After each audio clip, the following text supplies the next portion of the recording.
Hello everyone, this is Mary Ann and I am back with an update video for One Book July 2017. This is my third video for One Book July 2017 and I will link the first two videos down below so you can go check them out and see what my goals are and what I have done so far around the beginning of the month.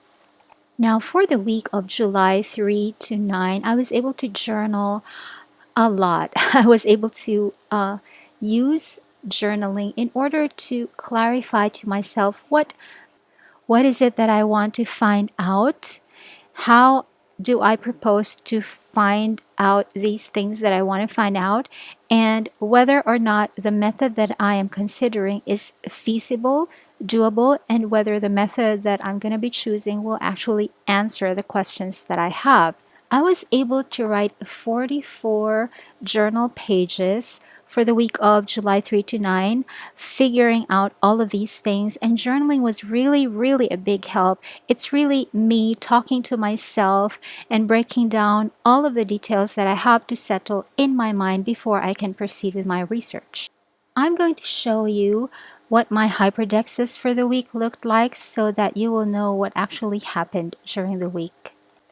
On Monday, I was sick with asthma. I had to take antihistamine and a really bad tasting lozenge that my doctor prescribed for me. So I was home all day. So I was able to make some headway with my proposed schedule for my research. I was able to go to sleep only at 2 o'clock in the morning because I couldn't sleep, because if I lied down I couldn't breathe, so I had to wait for the medicine to take effect. But I was able to fall asleep at 2 o'clock and I woke up at 10 o'clock, and then I was able to journal for half an hour from 11 o'clock to 11:30, and then at 12:30 I started reading Small Party in a Garden, written by Linda T. Casper. And it was an easy novel to read, but I didn't find what I was looking for. There is no haunting in that novel. There is no symbolic haunting or literal haunting. There are no ghosts. There are no spectral turns, and there were no spectral characters. But I finished the entire book anyway. I finished at 8 o'clock, and then after that, I journaled for about another 30 minutes, which is the green thing at 9 o'clock to 9:30. And that's what I did on Monday. On Tuesday, I reported for work, but I wasn't able to read anything. And Wednesday, it was also very busy at work. I wasn't able to read anything. But on Tuesday, I was able to journal for 30 more minutes about my research, and I wasn't able to journal at all on Wednesday. On Thursday, I had to stay home again because I had asthma. I could not sleep. I had to take medication again, antihistamines and that very bad tasting lozenge. But because I stayed home all day, I was able to journal for an hour. And then I was able to start reading One Tilting Leaves by Edith Tiempo at around 2 o'clock. And then at 2:30 until 5:30, I was asleep because that's really what antihistamines do to me. They make me fall asleep. But then when I woke up, I journaled for half an hour and continued reading Edith Tiempo.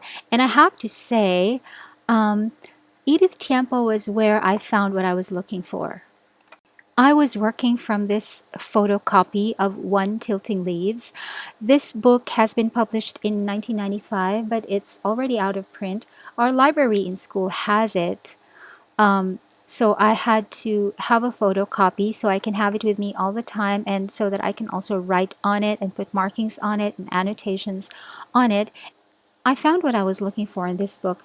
The main character is haunted by something, and then at a certain point he actually turned into a ghost, not a symbolic ghost but a literal ghost. He actually had to pretend that he was the ghost of his murdered twin brother so that he can get information and details regarding the murder of his twin brother. And there were so many more details after that that I really was looking for, and I found it in this book. I actually didn't finish reading this book on Thursday. I had to go back to work on Friday. It was so busy, but Saturday I stayed home all day and I continued reading the book. I have decided to squeeze in this one essay by Resil Mojares. The essay is called The Haunting of the Filipino Writer, and it's part of his book called Searching for Mariang Makiling, which gave me an important clue as to how to handle the spectral in this particular novel by Edith Tiempo. In my first update video for One Book July, I said that July 3 to 9, I was going to read 3 of the novels, and July 10 to 16, I was going to read the last 2 novels that I am going to be screening. These are the novels which I'm not really sure I would be finding what I was looking for, but since I have already found what I was looking for in the second book that I have read, I decided to change the schedule a bit. I decided to reread this entire book, also by Resil Mojares. It's called The Origins and Rise of the Filipino Novel, a generic study of the novel until 1940. I have read it before, but it was a very, very long time ago. Now I have to read it again, but this time very closely, taking notes and annotations in search for answers to one specific question, which is the Filipino novel in English a spectral form? If so, what makes it spectral? Mojares already touched on this in the earlier essay that I mentioned, The Haunting of the Filipino Writer, and he has identified certain things there that causes the haunting in the Filipino writer. Now, I want to read this book and see if he has expanded it here, and or if he didn't, if there are origins of that thought here in this particular book. This is a very, very important book in Philippine culture and Philippine literature. And if you are a student of Philippine literature or Philippine studies, I think that you should get a hold of this book. It's available at the University of the Philippines Press. And Resil Mojares is a very, very thorough thinker, and he's a very thorough writer. He breaks everything down for you, and his indexes are really, really very helpful. And because the kind of reading that I did of One Tilting Leaves was just kind of not really speed reading, but a very relaxed kind of reading. I did not really take notes, although I highlighted certain passages. I didn't really take down notes and I didn't annotate because I was only really looking for the spectral turn or some kind of haunting, a symbolic haunting or a literal haunting. But now that I know that this is going to be one of the books that I'm going to be analyzing for my thesis, I am going to reread this book, this time doing a very close reading of it with annotations and notes and everything broken down. Of course, I'm going to need my study tools. I dropped by National Bookstore to pick up a few things that I'm going to be needing. You can see me doing that little dance there of the plastic bag. I always like dropping by National Bookstore to pick up a few things for me or for Chandler. I think it's a happy place. It's very capitalistic, I know, but they have all the supplies that I need. I picked up these 4 zip pouches. They can carry both the A4 papers and the US letter papers. I made sure to check. I took a pack of A4 papers from the store in the bookstore, and then I tried to put them inside and they fit just fine, and so did the pack of US letter papers. These zip pouches come in 4 different designs. These were all the 4 that I could find, and they cost 110 Philippine pesos. And I'm going to show you the designs one by one. This one has a fox and a squirrel in it, and some berries and leaves. And the material of the front is similar to the material of my gray waterproof coast bag that I showed in the blog before, that I will link down below. But the back is just this nylon dark brown material, different from the material on the front. The pouch doesn't have a lining inside, but the back of that brown material is sort of like a vinyl kind of thing. I don't know what to call it.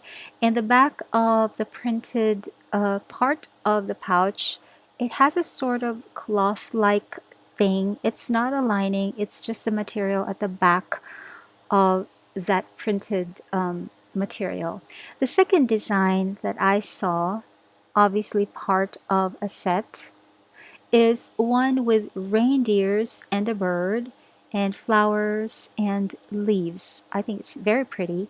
The third design is flamingos and some flowers and leaves and coconut trees. And the fourth design has a swan in it and some flowers and leaves. And all of these four zippered pouches have the same dark brown back. I also picked up other things that I'm going to be needing to take notes and annotations on the books that I'll be reading. And it's not much. I don't really need much for study tools. These are the ones that I have picked out. These are the transparent, see-through and repositionable sticky flags, sticky notes. These are made of very thin plastic. And I got it in yellow, pink, and orange. And I also got the traditional post-it note. Those are the 3x3 ones. And I also got a smaller post-it note. And I got 3 different friction highlighters. Now these are the very first friction items that I have actually bought and will be using. I have no need for the pens, but I prefer to use the removable or erasable highlighters on the book because just in case I'm going to be needing, for instance, this Rasil Mojares book. When I'm already done using it for my thesis research, when my thesis is all over, I want to be able to erase what I have highlighted on here because just in case I'm going to be needing this same book to use as a resource for a different research for a different topic, I don't want the past highlights for the past topic to be cluttering the current highlights for the current topic. I think it just makes more sense to me that way. And for that, I need to use the erasable highlighter pens from Friction. I also have this old stack of repositionable transparent or see-through flags that I've used before, but I still have a lot left. I'm going to be using them. And as you can see, I tried out which pen actually works on the surface of those flags because those flags are actually plastic. And I found that the best pen to use on them would be this Pilot CD marker. It has one fine tip and one is an extra fine tip, and the extra fine tip will be what I'm going to be using. It's also what I used in that flag that I wrote on the Rasil Mojares book. To carry all of these small things around, I also picked up this ordinary black mesh bag, and that's where I will put all of the small things like the highlighters, the sticky notes, the flags, and the pens that I'm going to be using. I haven't yet decided what pen I'm actually going to be used for writing down on the post-it notes. I want to be able to write with a fountain pen. I don't know, I'm not sure. I'm okay with using a gel pen, but that is going to be decided on next week, and I will include that on my next update. But for all of the journaling that need to be done in relation to this project, I'm still on the same pen. I'm still on the Lamy All-Star Pacific Special Edition with a 1.5 millimeter italic nib. And I'm still using the same ink, the ink Pacific that matches the pen. And that is my update for the week for my One Book July 2017. Please make sure to check out my previous videos for One Book July if you haven't already. And make sure that you're subscribed to my channel and click the notifications button so that you can be alerted right away when I upload the next video in this series. Thanks so much for watching. Until next time, bye!